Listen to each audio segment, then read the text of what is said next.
Nunca imaginó que una simple notificación en el teléfono de su esposa, iluminando la habitación a las 3 de la madrugada, sería el principio del fin de su vida, tal como la conocía. Carlos siempre creyó que la infidelidad tenía olor a perfume barato o marcas de carmín en el cuello de una camisa. Pero esa noche descubriría que hay engaños que no suceden en camas de hotel, sino en estados de cuenta bancarios y contratos firmados en la sombra. Carlos y Elena eran la definición del éxito suburbano. Él, un arquitecto respetado. Ella, una gerente de marketing con una sonrisa que desarmaba a cualquiera. Llevaban 10 años de matrimonio, 2 hijos hermosos y una casa que era la envidia del vecindario. Desde fuera, sus vidas parecían blindadas contra cualquier desgracia. La dinámica financiera de la pareja siempre fue clara, o al menos eso pensaba Carlos. Él se encargaba de generar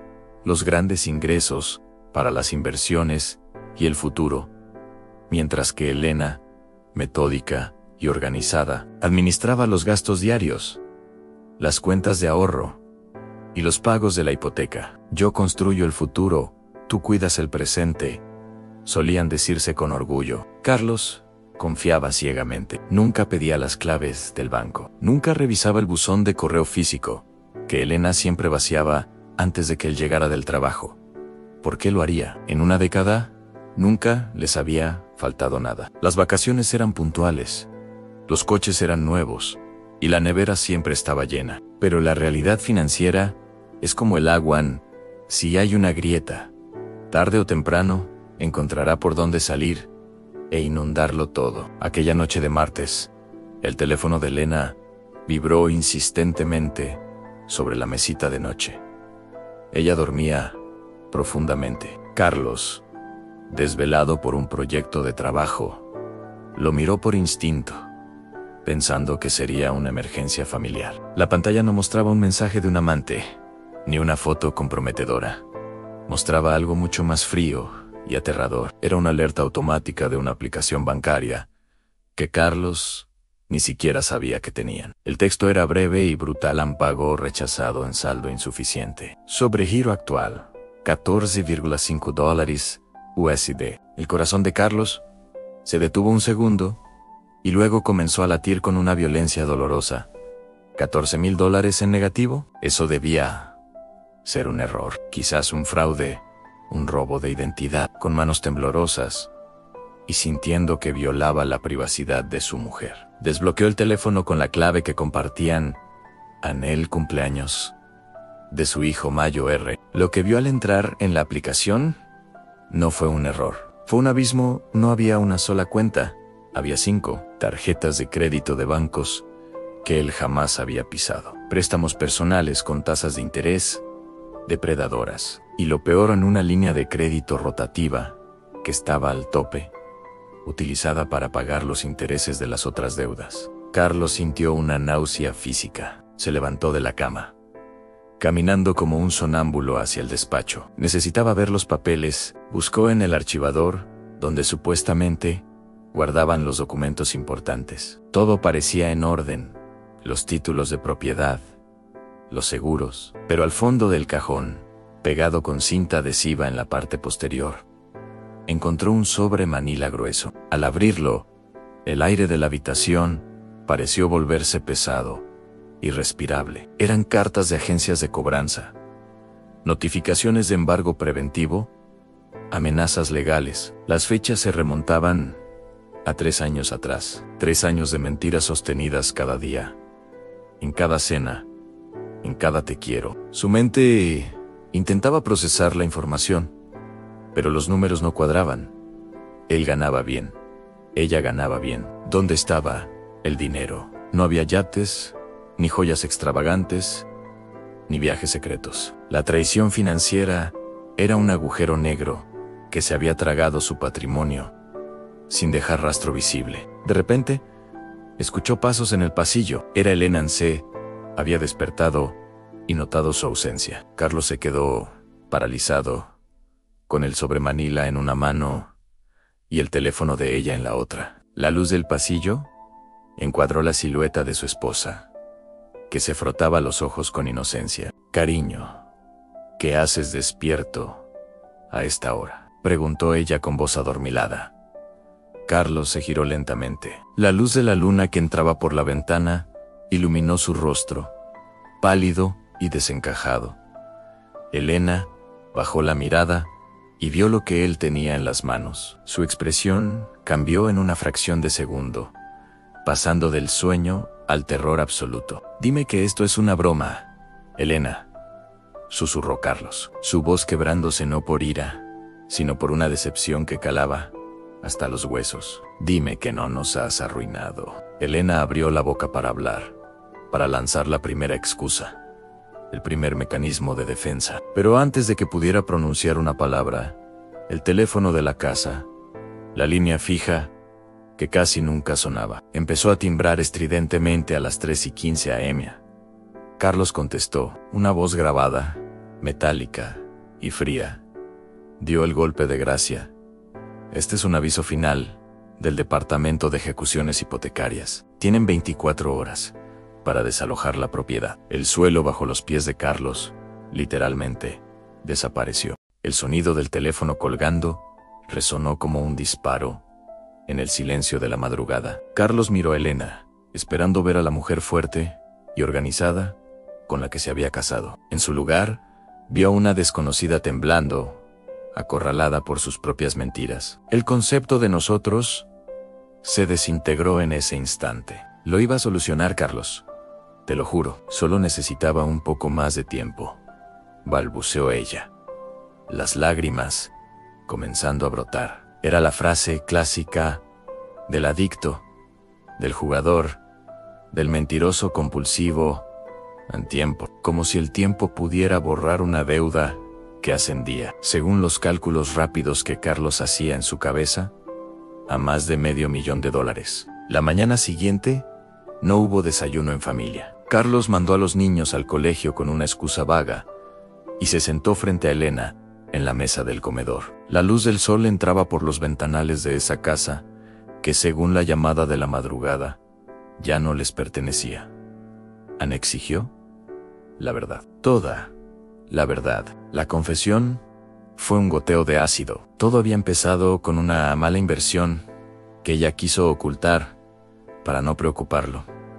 Para cubrir esa pérdida, pidió un préstamo. Para pagar el préstamo, usó las tarjetas. Luego, vino la ansiedad, y con ella, el gasto compulsivo emocional para llenar el vacío de la culpa. Compras online que nunca habría, regalos caros para amigos, apariencias que mantener. «Falsifiqué tu firma», confesó ella finalmente, en un susurro casi inaudible, «para la segunda hipoteca. El notario era amigo de mi padre.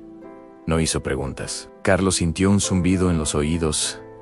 Falsificación, fraude.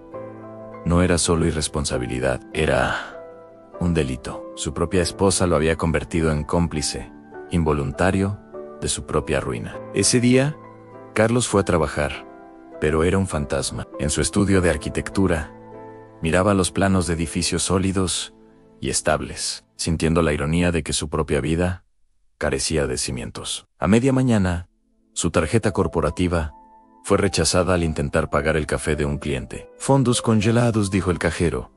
La vergüenza le quemó la cara. El banco había vinculado sus cuentas personales con las de su negocio. El efecto dominó fue brutal y rápido. Al mediodía, recibió una llamada de recursos humanos. Había llegado una orden de embargo de salario. En su oficina, donde su reputación era impecable, ahora sabían que era un moroso. Las miradas de sus colegas, antes de admiración, ahora parecían de lástima o sospecha. Al volver a casa, encontró a Elena empacando cajas frenéticamente. «Podemos irnos a casa de mi madre», dijo ella, tratando de tomar el control.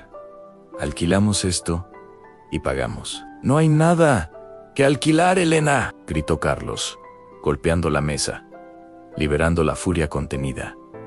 «La casa es del banco. Mañana vienen a cambiar la cerradura». El impacto en los niños fue lo más devastador. Ver a sus padres, los pilares de su mundo, gritándose, llorando, rodeados de cajas mal hechas, La seguridad de su infancia se evaporaba. ¿Por qué nos vamos, papá?, preguntó el menor. Carlos no tuvo el valor de decir, porque mamá nos mintió. Solo los abrazó y sintió el peso aplastante de la impotencia. Esa noche durmieron en un motel barato, porque Carlos se negó a ir con sus suegros. No podía mirar a la cara a los padres de Elena, sabiendo lo que ella había hecho, o peor aún, preguntándose si ellos lo sabían. Y callaron. El colchón era duro. El aire olía a tabaco rancio. Elena dormía en la otra cama, dándole la espalda. En la soledad de esa habitación lúgubre, Carlos revisó sus correos.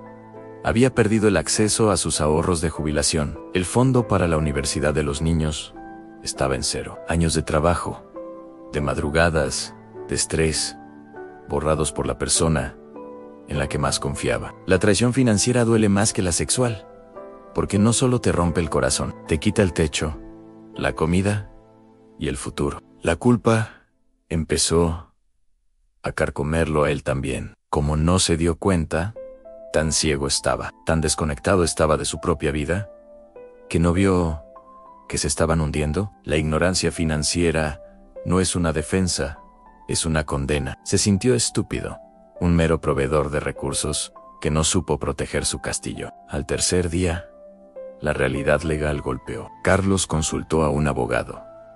El panorama era desolador. Al estar casados, en régimen de bienes mancomunados, y haber firmado aunque fuera falsificado, probarlo tomaría tiempo y dinero que no tenía documentos clave. La deuda era de ambos. El divorcio no lo salvaría de los acreedores. Estaba encadenado a ella por los grilletes de la deuda. La tensión escaló a niveles insoportables. Elena pasaba de la culpa al ataque defensivo. Tú nunca estabas en casa, le recriminó ella en una discusión. Yo manejaba todo sola. Sentía una presión enorme, y tú solo te preocupabas por tus proyectos. Intentaba justificar su crimen con su soledad. Carlos la miró con frialdad absoluta. El amor se había secado, reemplazado por números rojos. Pero el destino aún tenía una carta marcada bajo la manga. Mientras revisaban los últimos papeles para la declaración de bancarrota, el abogado de Carlos se detuvo en una transacción específica. Frunció el ceño. ¿Quién es Inversiones Omega?, preguntó don Carlos. Negó con la cabeza. Elena se puso pálida, más pálida que nunca. No era solo deuda de consumo. Había algo más oscuro detrás de ese nombre. Inversiones Omega no era un banco, ni una tienda. Era una fachada. El abogado, tras unas rápidas llamadas, descubrió la verdad. Elena no solo había gastado dinero, había estado transfiriendo sumas enormes a una cuenta en el extranjero. Dinero que supuestamente se iba a pagar deudas. En realidad, estaba siendo desviado. La confrontación en el despacho del abogado fue el punto de quiebre definitivo. Carlos sintió que la habitación daba vueltas. ¿A dónde fue ese dinero, Elena?, exigió, con una calma que asustaba más que sus gritos. Ella rompió a llorar, pero esta vez era un llanto de terror puro. Me estaban chantajeando, confesó finalmente. La historia dio un giro macabro. Años atrás, Elena había tenido un breve desliz, un error de una noche que intentó olvidar. Alguien lo sabía. Alguien tenía pruebas. Y ese silencio le había costado a la familia su fortuna entera. La infidelidad financiera era solo la capa superficial de una red de mentiras mucho más antigua. Carlos salió del despacho caminando hacia la calle, sin rumbo. El ruido del tráfico le parecía lejano. Había perdido su casa, su dinero, su reputación, y ahora, la certeza moral de quién era su esposa. Se sentó en un banco del parque, viendo a la gente pasar. Gente con vidas normales, con problemas normales. Él se sentía como un sobreviviente de un accidente aéreo que camina entre los escombros. La bancarrota era inevitable, pero ahora había implicaciones criminales. Si denunciaba el chantaje, el secreto de Elena saldría a la luz pública, humillando a sus hijos. Si no lo hacía, no podría explicar la fuga de capitales ante el juez de la quiebra y podría terminar en la cárcel por fraude. Estaba atrapado entre proteger la dignidad de sus hijos o su propia libertad. La noche más oscura llegó cuando tuvieron que vender sus últimas posesiones de valor para pagar al abogado penalista. El reloj que le regaló su padre, el anillo de compromiso de Elena, ver esos objetos convertirse en billetes para tapar agujeros fue humillante. Cada objeto vendido era un recuerdo manchado para siempre. La relación con Elena se volvió tóxica, puramente transaccional. Vivían juntos en un apartamento minúsculo y alquilado, durmiendo en habitaciones separadas, unidos solo por la estrategia legal. El odio se palpaba en el aire. Cada vez que ella intentaba pedir perdón, él sentía un rechazo visceral. La confianza, una vez rota de esa magnitud, es imposible de reparar. Es como intentar beber agua de un vaso hecho añicos. Carlos comenzó a sufrir ataques de pánico. En el trabajo, su rendimiento cayó en picada. El estrés financiero es un veneno que paraliza el cerebro. No podía concentrarse en diseñar estructuras cuando su propia vida se derrumbaba. Su jefe, compasivo pero pragmático, le dio un ultimátum: o mejoraba o estaba fuera. Perder el trabajo ahora sería la sentencia de muerte final. Una tarde, sentado en el suelo del apartamento vacío, mirando las facturas impagables, Carlos entendió la lección más dura de su vida. El dinero no es solo papel, es energía, es tiempo de vida, es seguridad. Y delegar esa responsabilidad por completo, cerrar los ojos por comodidad, había sido su mayor pecado. No era solo víctima, era responsable de su propia ceguera. La depresión acechaba. Pensamientos oscuros cruzaron su mente. ¿Valía la pena seguir luchando? Los seguros de vida. ¿Valía el más muerto que vivo? Fue la risa de sus hijos en la otra habitación, jugando con una caja de cartón, como si fuera un castillo, lo que lo sacó del trance. Ellos no sabían de deudas, ni de chantajes. Ellos solo sabían que su papá estaba triste. Tenía que luchar por ellos. Decidió tomar las riendas. Por primera vez en 10 años, hizo un presupuesto real, centavo a centavo. Negoció con el diablo los acreedores. Vendió su coche y empezó a ir en autobús. La humildad fue su nueva compañera. Aprendió que la dignidad no está en lo que tienes, sino en cómo enfrentas lo que perdiste. Pero el conflicto escaló una vez más.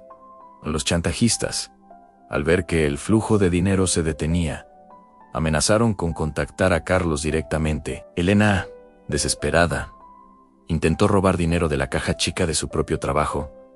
Fue descubierta. La policía llegó a su puerta una noche de viernes. Las luces azules y rojas iluminando la fachada del triste edificio de apartamentos. Ver a la madre de sus hijos siendo esposada fue la imagen que se grabaría a fuego en la retina de Carlos. Ella gritaba su nombre. Él solo pudo abrazar a los niños y taparles los ojos. La infidelidad financiera había escalado a delito penal. La familia se había roto definitivamente. Esa noche, solo con sus hijos, Carlos tocó fondo. No había más abajo aún. Había perdido a su esposa, su dinero y su estatus. Pero extrañamente, al tocar fondo, encontró un suelo firme sobre el cual pararse.